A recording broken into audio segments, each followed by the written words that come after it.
आणि 4 मध्ये एकूण 9 गाड्या आणि 9 गाड्यांच्या मध्ये लढत चालू आहे. कोण होतोय चौथा गुलालाचा मानकरी. अतिशय सुंदर अशी गाडी बोलते परंतु बाजी मारले पकानानं. या बैलगाडी शर्यत क्षेत्रातला मुरब्बी जॉकी ज्या जॉकीची ओळख असा पकानाना चंचळीचा. आणि उन्हाळी मैदान सुरू झाले की इकडं जोर चढतो अखिल भारतीय बैलगाडी संघटना खटाव तालुका अध्यक्ष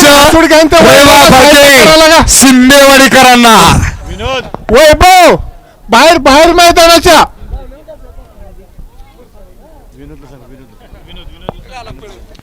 बाळू तुझा हसूड घे त्याच्याकडून. बऱ्याच दिवसानंतर या ठिकाणी हसूड घेऊन त्याला साईडला करायला लागा. गुलाल शिवला. सेमी फायनल 4चा निकाल.